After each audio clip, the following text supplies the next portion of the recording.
안녕하세요. 8월 20일 신앙과 신학사랑방 일요 모임입니다. 아, 종이 울리면 묵상하시고 시편 성서를 듣도록 하겠습니다.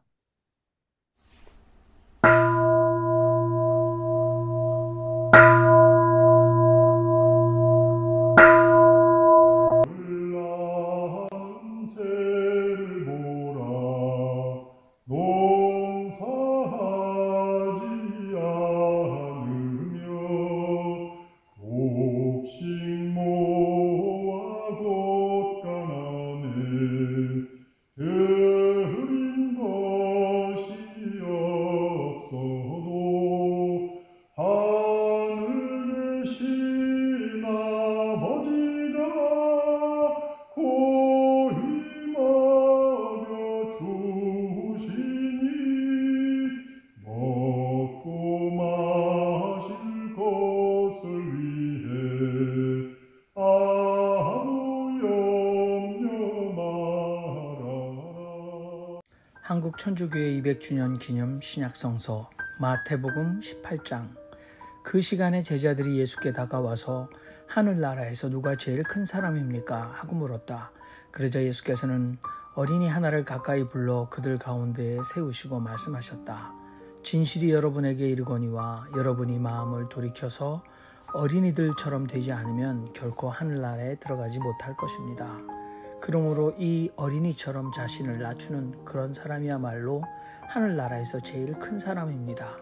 그리고 내 이름으로 이런 어린이 하나를 받아들이는 사람은 나를 받아들이는 것입니다. 나를 믿는 이 작은 이들 가운데 하나라도 걸려 넘어지게 하는 자는 그 목에 나귀가 돌리는 연자매를 달아맨 채 바다 깊숙이 빠지는 편이 오히려 그에게 이롭습니다. 불행하여라. 걸려 넘어지게 하는 일들에 시달리는 세상. 사실 걸려 넘어지게 하는 일들은 반드시 생기게 마련입니다. 그러나 불행하여라. 걸려 넘어지게 하는 일이 생기게 하는 사람은 당신의 손이나 발이 당신을 걸려 넘어지게 하거든 그것을 찍어 당신에게서 내던지시오. 두 손이나 두 발을 가지고 영원한 불 속에 던져지는 것보다는 불구자나 절름발이로서 생명으로 들어가는 편이 당신에게 낫습니다. 또한 당신의 눈이 당신을 걸려 넘어지게 하거든 그것을 빼어 당신에게서 내던지시오. 두 눈을 가지고 불타는 지옥에 던져지는 것보다는 애꾸눈으로 생명으로 들어가는 편이 당신에게 낫습니다. 여러분은 이 작은 이들 가운데 하나라도 업신여기지 않도록 주의하시오. 사실 여러분에게 말하거니와 하늘에서 그들의 천사들이 하늘에 계신 내 아버지의 얼굴을 항상 보고 있습니다. 여러분은 어떻게 생각합니까? 어떤 사람에게 양 100마리가 있는데 그 가운데 하나가 길을 잃는다면 99마리를 산에 놓아 둔 채 그 길을 잃은 것을 찾으러 가지 않겠습니까? 그러다가 그것을 찾아내면 진실이 여러분에게 이르거니와 그는 길을 잃지 않은 99마리보다 그 한 마리를 두고 더 기뻐합니다. 이와 같이 이 작은 이들 가운데 하나라도 잃는 것은 하늘에 계신 여러분 아버지의 뜻이 아닙니다. 당신의 형제가 당신에게 죄를 짓거든 가서 당신과 그만이 마주하여 그를 책망하시오. 만일 그가 당신의 말을 들으면 당신은 그 형제를 얻은 것입니다. 그러나 듣지 않거든 당신과 함께 한 사람이나 두 사람을 더 데리고 가시오. 두 증인이나 세 증인의 입으로 모든 일이 확정되도록 하려는 것입니다. 그가 그들의 말도 귀담아 듣지 않거든 교회에 말하시오. 교회의 말도 귀담아 듣지 않거든 당신은 그를 이방인이나 세리처럼 여기시오. 진실이 여러분에게 이르거니와 여러분이 땅에서 매는 것은 하늘에서도 매여 있을 것이요 여러분이 땅에서 푸는 것은 하늘에서도 풀려 있을 것입니다. 거듭 진실이 여러분에게 이르거니와 여러분 가운데서 둘이 땅에서 합심하여 청하는 것은 무슨 일이든지 하늘에 계신 내 아버지께서 그들에게 이루어 주실 것입니다. 사실 둘이나 셋이 내 이름으로 모여있는 거기 그들 가운데 나도 있습니다. 그때 베드로가 다가와서 예수께 주님, 제 형제가 제게 죄를 지으면 그를 몇 번이나 용서할까요? 7번까지 할까요? 하고 여쭈었다. 예수께서 그에게 말씀하셨다. 당신에게 이르거니와 7번까지가 아니라 70번을 7번까지라도 하시오. 그러므로 하늘나라는 자기 종들과 샘을 밝히고자 하는 어떤 왕과 같습니다. 왕이 샘을 밝히기 시작하자 1만 달란트 빚진 사람이 왕에게 끌려왔습니다. 그가 전혀 갚을 길이 없으므로 주인은 그 자신도 아내도 자녀도 팔고 또 그가 가진 것은 모두 처분하여 갚으라고 명령했습니다. 그러자 종이 엎드려 주인에게 절하며 제 사정을 봐주십시오. 당신께 모두 갚아드리겠습니다 하고 말했습니다. 그 종의 주인은 측은히 여겨 그를 풀어주고 그 부채를 삭쳐 주었습니다. 그런데 그 종은 나가다가 자기에게 100데나리온을 빚진 자기 동료 종 하나를 만나자 그를 붙잡고 목을 조르면서 빚진 것을 갚아라 했습니다. 그러자 그의 동료 종은 엎드려 간청하며 내 사정을 봐주게, 그러면 자네에게 갚아주겠네 했습니다. 그러나 그는 그러고 싶지 않아 물러가서는 빚진 것을 갚을 때까지 그 동료 종을 감옥에 집어넣었습니다. 그러자 그의 동료 종들이 그 벌어진 일을 보고 몹시 민망한 나머지 가서 자기들의 주인에게 그 일을 모두 자세히 일러 바쳤습니다. 그때 그의 주인은 그를 불러들여 이렇게 말했습니다. 악한 종아, 내가 간청하기에 나는 너에게 그 빚을 모두 삭쳐 주었다. 내가 너를 불쌍히 여긴 것처럼 너도 내 동료 종을 불쌍히 여겨야 할 줄 몰랐더냐. 그의 주인은 진노하여 빚진 것을 모두 갚을 때까지 그를 형리들에게 넘겨주었습니다. 여러분이 각자 자기 형제를 마음으로부터 용서하지 않으면 하늘의 내 아버지께서도 여러분에게 그와 같이 하실 것입니다. 35절까지였는데요. 18장은 어린이처럼 자신을 낮추라 라는 말씀, 작은 이들을 걸려 넘어지게 하지 말라, 또 작은 이들을 업신여기지 말라, 형제가 죄를 짓거든 고쳐주라. 그 둘이 함께 청하면 아버지께서 이루어 주신다. 형제가 죄를 짓거든 몇 번이고 용서하라. 그리고 맨 마지막으로 무자비한 종의 비유가 있습니다. 자, 여러분이 18장 본문 말씀에서 어느 부분이든 여러분에게 의미 있는 것들을 나눠주시기 바랍니다. 네.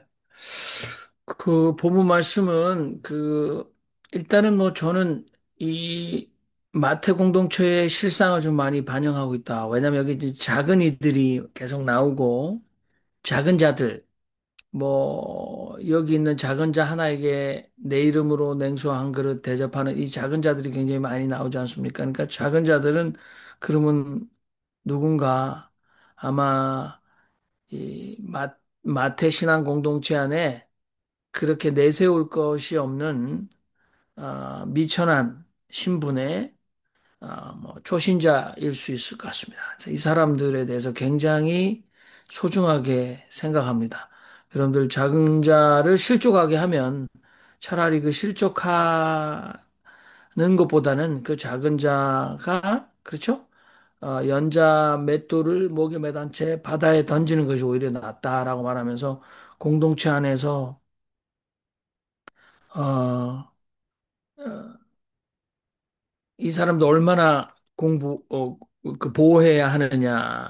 그다음에 결단코 업신여겨서는 안 된다. 그래서 그 양 100마리 비유, 이거는 아마 Q자료에서 누가복음과 공유하고 있지 않습니까? 그래서 그게 여기에 나와 있습니다.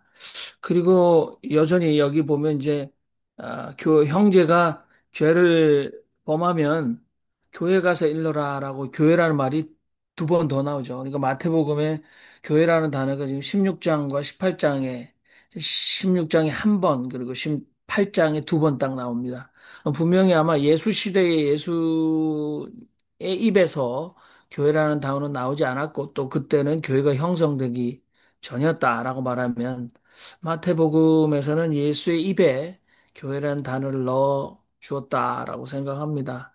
아마 이렇게 그 공동체에서 죄를 짓는 일이 일어나면 이게 이제 고쳐 주어라. 그래서 이것도 공동체 연대 책임이 있다. 그래서 이 사람이 잘못된 판단이나 또는 잘못한 일이 있으면 그 문제를 돌이킬 수 있도록 애를 쓰라는 거겠죠. 여러 단계로. 그러니까 저는 그냥 마태복음을 들여다보면 또 관계의 문제, 두세 사람이 내 이름으로 있는 곳에 나도 함께 있다. 우리 굉장히 인용하기 좋아하는 것이고, 그 다음에 몇 번이고 서로 불쌍히 여겨줘야 된다. 이거 오늘날 저는 그냥 늘, 혼자 믿으면, 어떤 게 유익한가? 혼자 수행하는 것이 다인가? 뭐 그런 고민을 했습니다. 지금 제도권 교회와 막 상당히 멀어져 있는데, 혼자가 아니다. 그러면 물론 세상 속에서 저라는 사람이 관계를 맺고 살아가는데 신앙 공동체가 정말 필요 없는가? 신앙 공동체 없이도 얼마든지 나는 삶이 예배다라고 하면서 혼자 믿는 것으로 충분한가라는 고민을 해왔습니다. 그래서 저는 신앙과 신학 사랑방이라는 공동체 자체가 제 삶에서 제 신앙의 어, praxis. 그러니까 우리 동양에서는 종교를 믿는다라고 하지 않지 않습니까? 우리 종교 믿는다 이렇게 얘기하지 않. 이 종교는 이미 으뜸의 가르침인데 그 가르침을 실행하는 praxis, 삶의 현장이 있어야 되는데 저는 신앙과 신학 사랑방이 그렇게 나에게는 지금은 제도권 교회는 내 가까이 없지만 여기가 신앙 공동체의 삶의 그 신앙을 실현하고 연습하는 현장이다. 그런데 우리 이제 윤정수 선교사님 늘 말만 하고 있을 거냐 이렇게 말씀하셔서 이거 자체도 이렇게 고민하는 것 자체도 신앙의 몸부림이 아닐까 뭐 그런 생각을 합니다. 이상입니다. 다른 분도 말씀하시죠. 우리 정숙자 목사님. 이미 목사님이 언급하시는 두세 명 있는 곳에 에? 하나님 함께 하신다. 예수님이 함께 하신다. 그 의미가 제 가슴에는 너희들은 왜 그렇게 대교회만 좋아하느냐. 그러지 말라 하시는 것 같이 제한테 들립니다. 이 대교회가 되기 때문에 교회가 다 망한 거 아니냐. 예를 들면은 저는 좀 아직까지도 에레미야를 읽고 있습니다. 오늘 네, 계속해서 에레미야가 하나님이 화가 나셔서 바빌론을 바빌론이 진입하는 것이 하나님이 한 것이다. 이렇게 그냥 선언을 하시는데 하나님이 정말로 그렇게 하셨을까? 그에 대한 그것도 있습니다. 질문도 제가 생깁니다. 그렇지만은 너무 그렇게 하시는 그 이유가 너무 이스라엘 사람들의 하나님을 무시를 했어요. 근데 결국은 다수가 되어서 힘이 생기면요. 거기에서 절대 의의가 살아났지 않는다. 그러니 오히려 두세 명이 낫다. 제 생각이 지금 오늘은 거기에 멈춥니다. 네, 감사합니다. 좋습니다. 우리 두세 사람이 모인 곳에 나도 함께했다. 우리 정숙자 목사님께서 분명히 그리스도의 현존, 부활하신 예수의 현존을 말씀하시는데 참 통찰력 있는 말씀입니다. 하나님이 함께 하신다라는 것은 유대교 신앙이었지만 그리스도께서 그래서 마태복음 28장의 지상 대명령에 세상 끝날까지 내가 너희들과 함께 하겠다라는 그리스도의 현존. 오늘 이 그리스도의 현존은 우리에게 어떤 의미인가? 근데 정말 대형 교회만 찾는 한국교회 실상을 잘 말씀해 주셨습니다. 다른 분도 편안하게 여러분 마이크를 켜시고. 예, 김성봉 목사님. 네, 좋고 좋다. 이제 그것을 앞으로 이제 김성원 선생님 통해서 이제 우리가 이야기를 나누게 될 텐데요. 여러분, 28절에, 너희가 땅에서 매면 하늘에서도 매일 것이요. 근데 그 앞에 무엇이든지,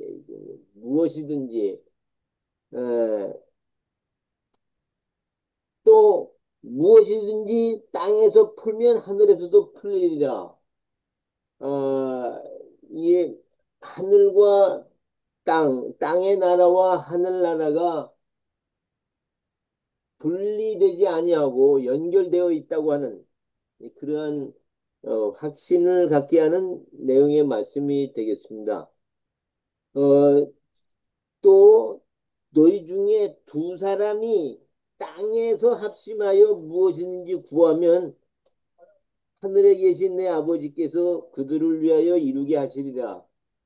아, 참 좋은 말씀입니다. 예. 땅에서 구하면 그래도 두 사람이 마음을 합하여 어, 땅에서 구하면 하늘에 계신 아버지께서 응답해 주신다고 하는 것입니다.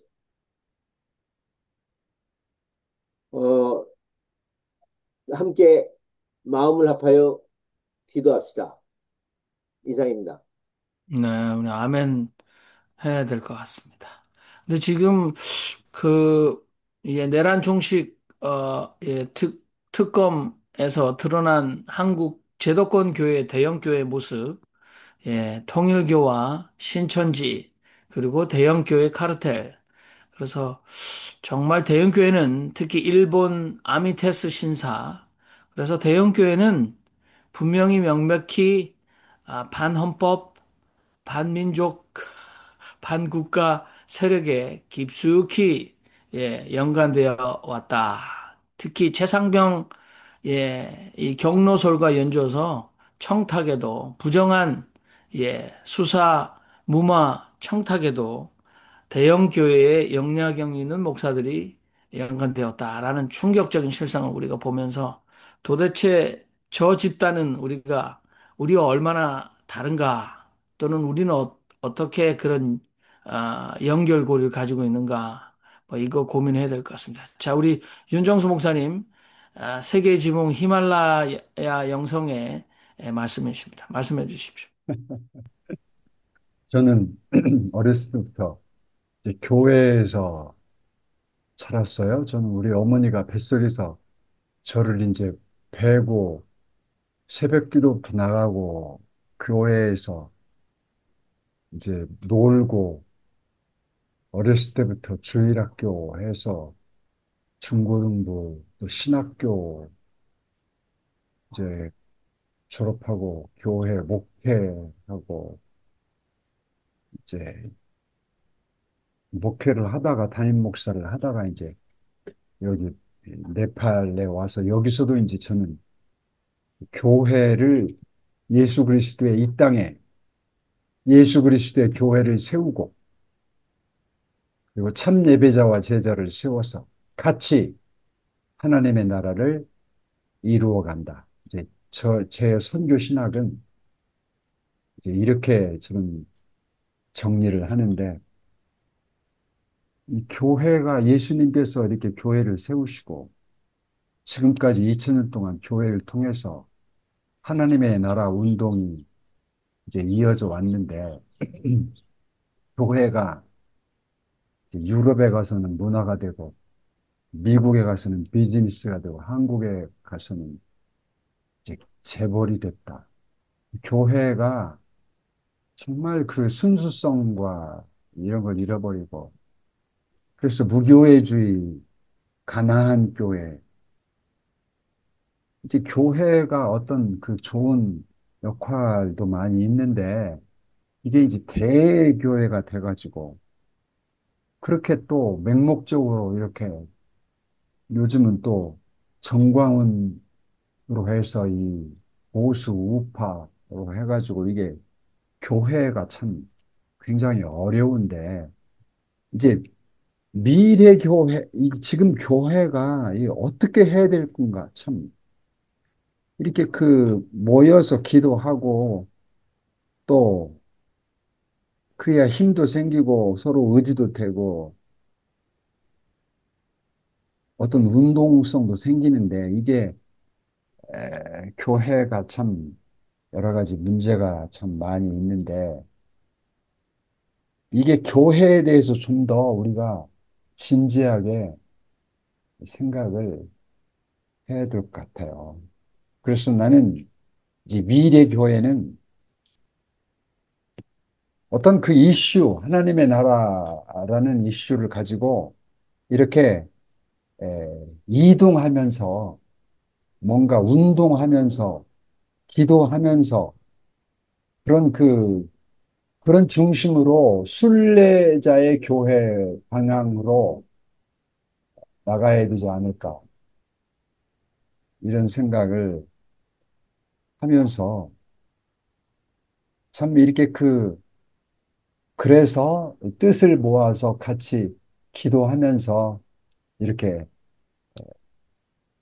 서로 이렇게 토론을 하고 방향을 정해서 나가고 저는 그래서 우리 이 신학과 신앙 사랑방 이걸 굉장히 좋아하고 이렇게 서로 얘기하면서 진솔하게 또 기도하고 또 때때로 어떤 이슈를 가지고 같이 또 운동도 하고 그러는 것이 미래 교회의 그 방향이지 않을까 이런 생각을 했습니다.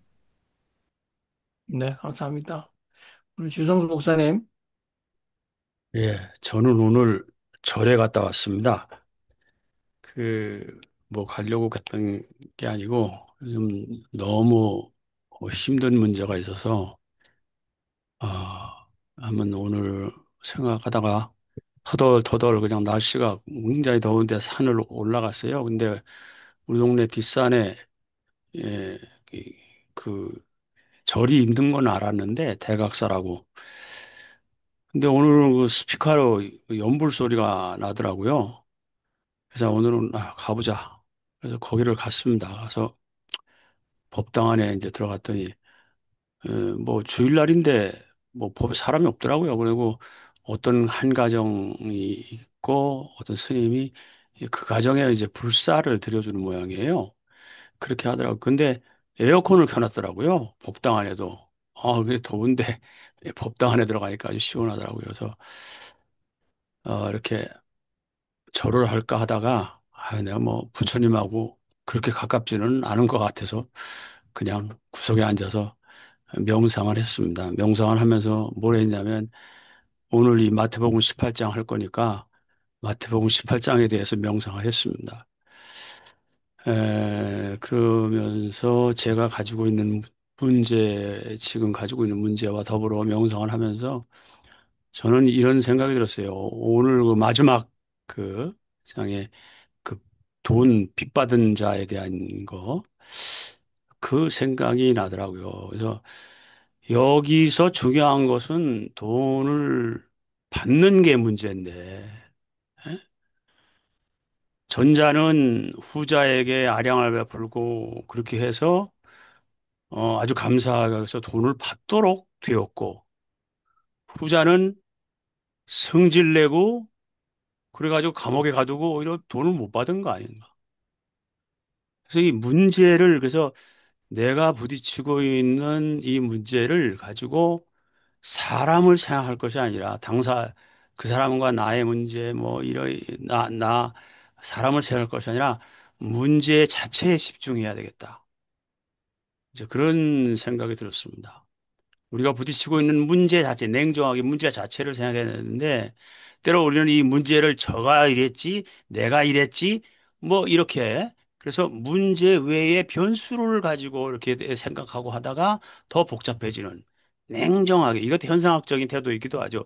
냉정하게 나도 버리고 상대방도 버리고 이 문제를 어떻게 해결해야 될 것이냐.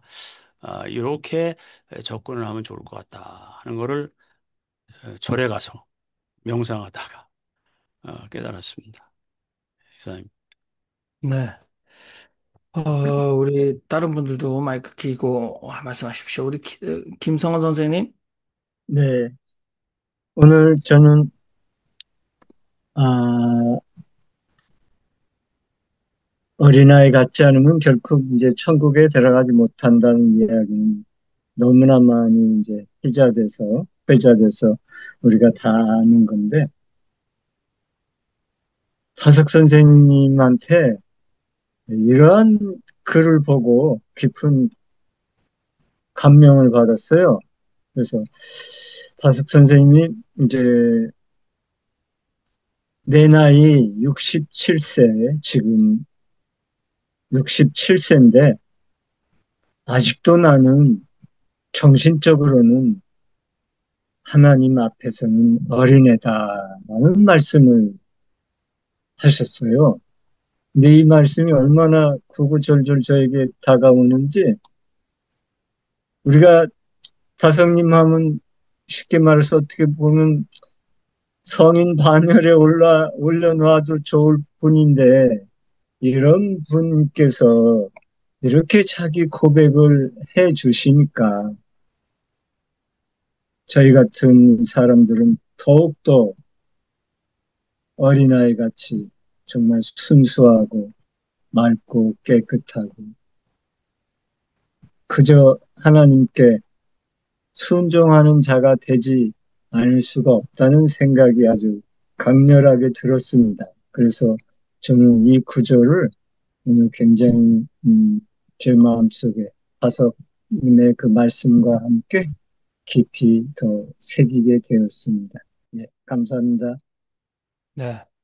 그 제가 이게 풋노트를 보니까 여기 1만 달란트라고 되어 있는데 한 달란트가 노동자의 그 6천 데나리온이니까 한 데나리온이 하루 품삯이니까 한 달란트 자체가 노동자가 안식일을 빼고 20년 일한 품삯이에요. 20년. 그러면 1만 달란트는 이게 무슨 한번 생각해보세요. 이게 어마어마한 돈이죠, 이게. 근데 뭐 이 정도 돈을 빌려줄 수 있는 것도 아니고 그래서 누가 공동체는 이거 도저히 천문학적인 숫자이기 때문에 이건 뭐 초인류의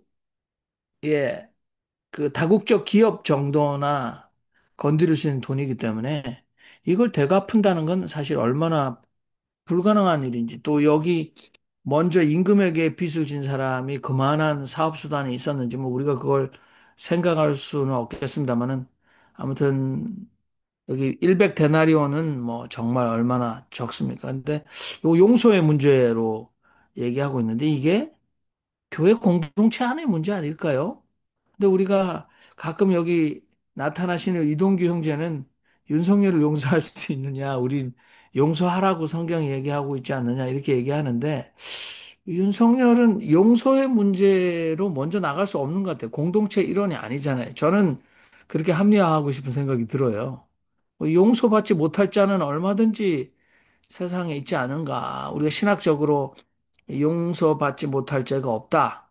근데 용서받지 못한 죄로 남아있다. 뭐 이렇게 자꾸 서양 사람들이 주석한 걸 생각하기도 하는데 아무튼 여러분들 인간 관계의 문제, 이 마태복 공동체가 어떻게 고민했는지 뭐 혹시나 또 다른 의견이 있으시면 말씀 안 하신 분들은 우리가 공동체 바깥에 신앙 공동체 아니니까 형제가 아니지 않습니까? 이건 동료 또 뭐 이렇게 그의 동료 종들 해서 종들 간에 뭐 이런 얘기도 나오는데 용서의 문제 무조건 예, 뭐 그 용서의 네. 문제, 그 아주 중요한 문제입니다. 근데 그 프랑스가 독일에 점령하에 있을 때 그 부역한 사람들을 이 드골이 다시 프랑스를 회복하면서 처단했거든요. 그때 6천 명 가까이 지식인들이 예, 사형 집행을 당했습니다. 그 특별히 그 신문 기자를 비롯해서 교사들, 지식인들은 부역한 사람들 다 죽였어요. 가차없이 죽였습니다.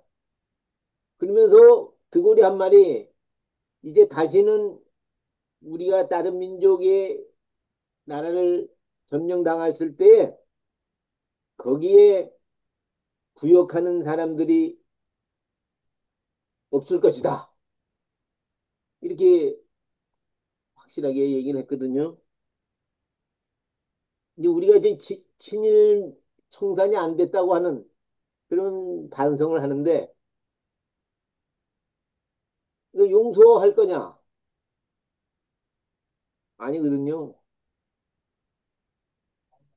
반드시 죄가는 물어야 되지 않겠나? 그렇게 생각합니다. 기독교 반공주의자들 보면 절대적으로 공산당은 다 죽여야 될 것들로 그렇게 이야기하고 있습니다. 거의 용서가 없어요. 공산당은 다 때려잡아 죽여야 되는 거예요. 그러니까 거의 과반수를 차지하고 뭐 민주주의를 뭐 통해서 아무리 그쪽이 어, 주도권을 줘도 쿠데타 일으켜서 다 때려잡아야 돼. 그렇기 때문에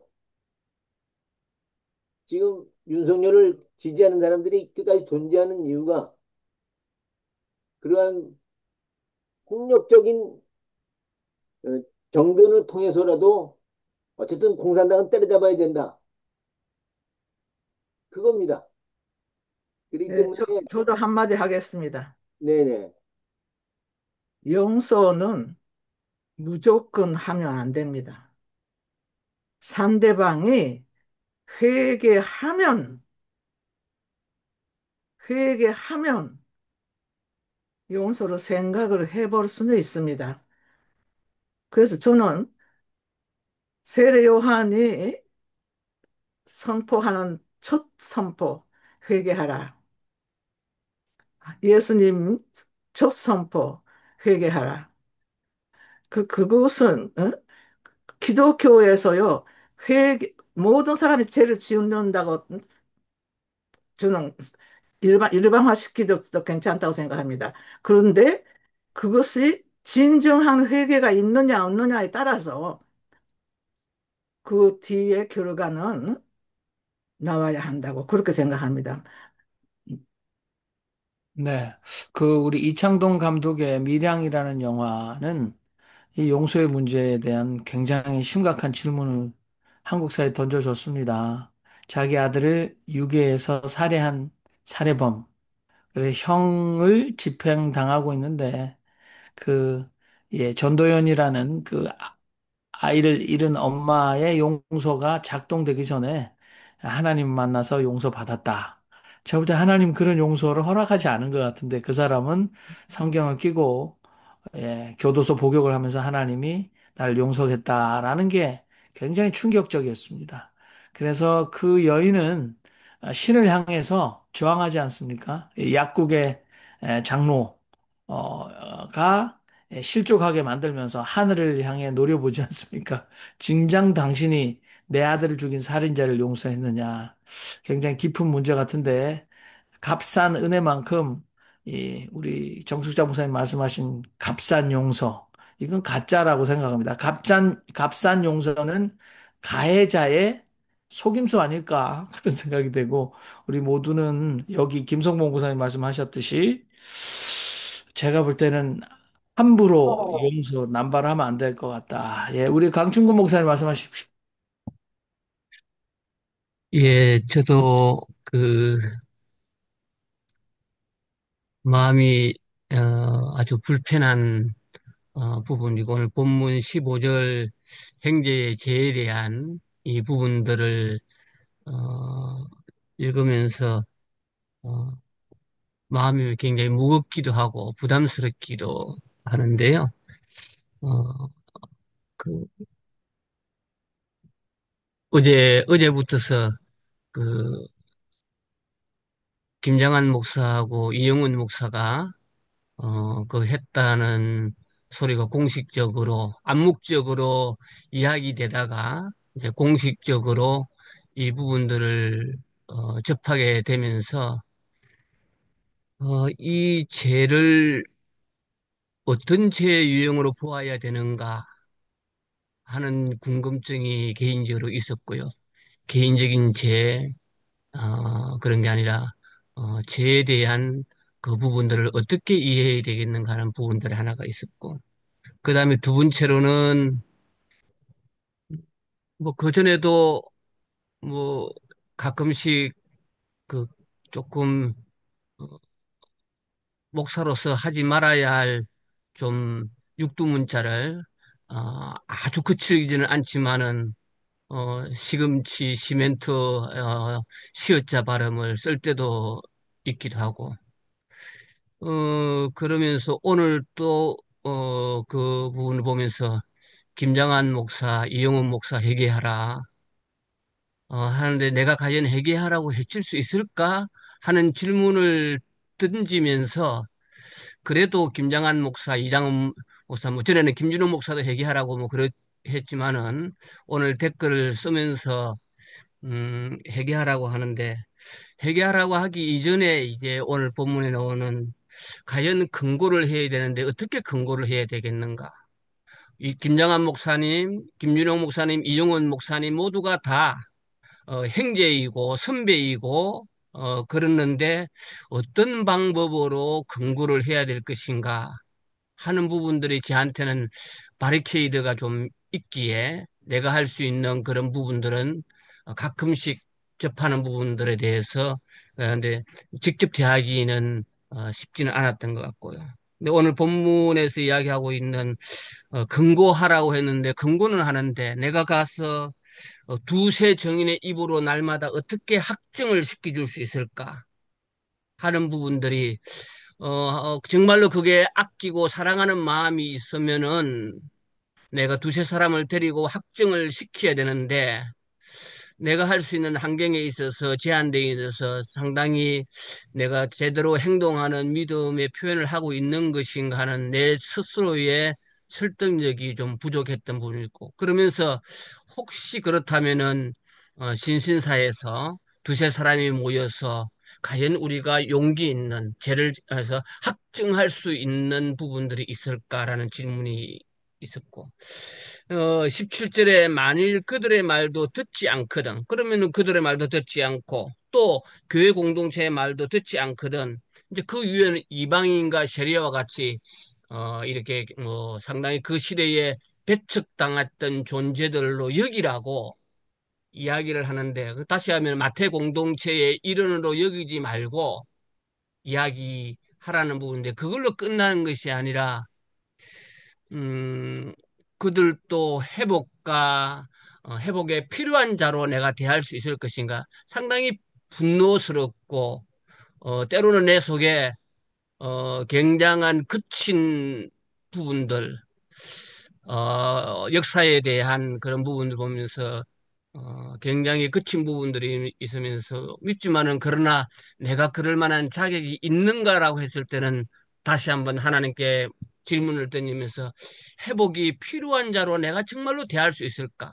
현재는 정죄할 수가 있는데 미래에 대해서 내가 담보할 수 있는 그런 부분도 할 수 있을까 하는 어, 책임감, 두려움, 내가 그 정도의 자격이 있는 사람인가 하는 것들에 대한 고민들이 있었고 어쨌든 오늘 이 본문에서는 핵심이 이방인과 세리와 같이 여기기는 하지만은 그것이 배척이 아니라 그들도 회복의 초대에 응할 수 있도록 만들어 줘야 되는데 내 속에 그런 넉넉한 마음들이 얼마만큼 있는가 하는 질문들이 내내 자리를 잡았습니다. 예, 여기까지 네, 말씀드리겠습니다. 좋습니다. 우리 강충구 목사님.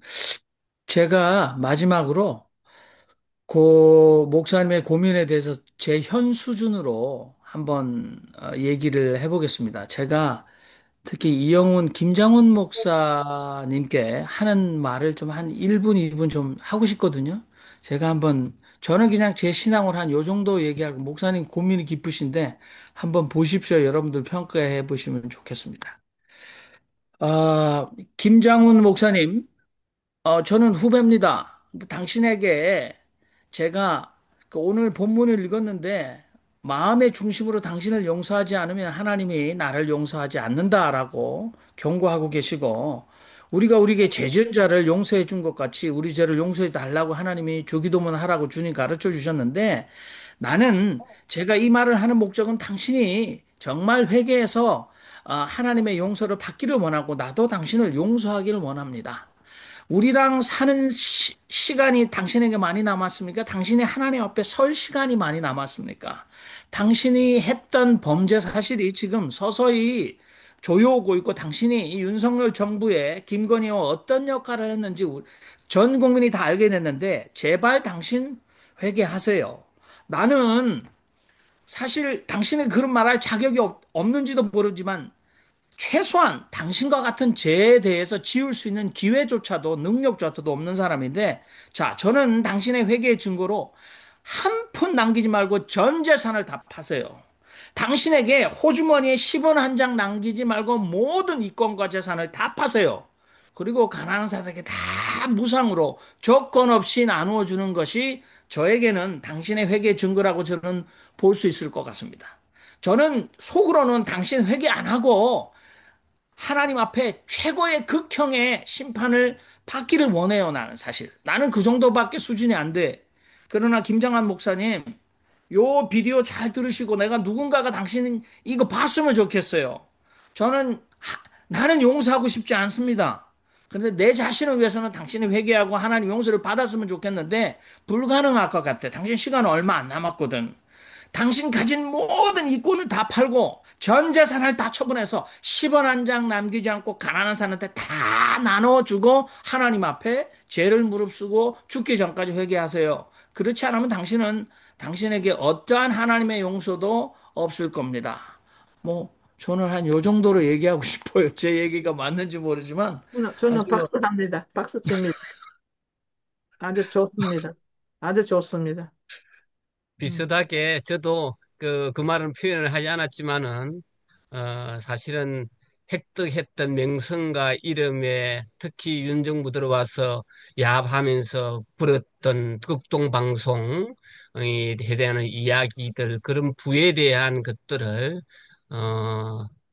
이렇게 허심탄회하게 목숨을 이제 가기 전에 그런 이야기를 마음속으로 사실은 또 동일한 마음으로 가지고 있었는데 너무 너무 가슴 아픕니다.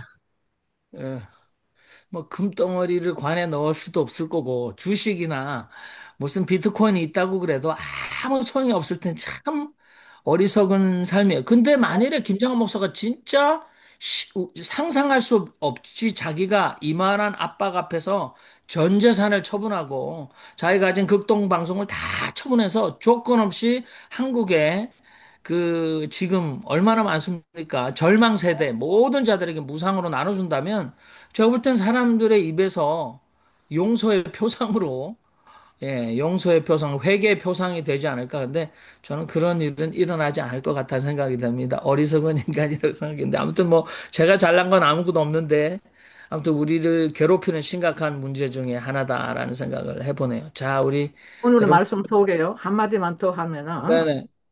한눈이 잘못하면은 한눈이 없애면서도 한눈만 가지고 하늘나라에 간 것이 좋지 않겠는가. 그 말씀 있잖아요. 성경, 오늘 성경 말씀만.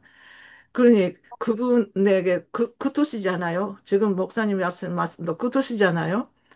잘못한 것을 완전히 없애고 하늘나라에 가십시오 하고 싶은 겁니다. 저도 그 같은 마음입니다. 네, 감사합니다. 저희가 흥분을 좀 가라앉히고 전 되게 흥분해서 진짜 김장원 목사 면전에 하고 싶은 얘기였는데 자, 저도 뭐 그럴 자격이 없는 사람입니다. 우리 다석 선생님에게 돌아가서 예, 내 안에 김장한을 좀 뚫어지게 볼 수 있는 시간이 이제 그럼 왔습니다. 여러분 시편 성서 한 편을 들으시고 우리가 마음을 가다듬겠습니다. 우리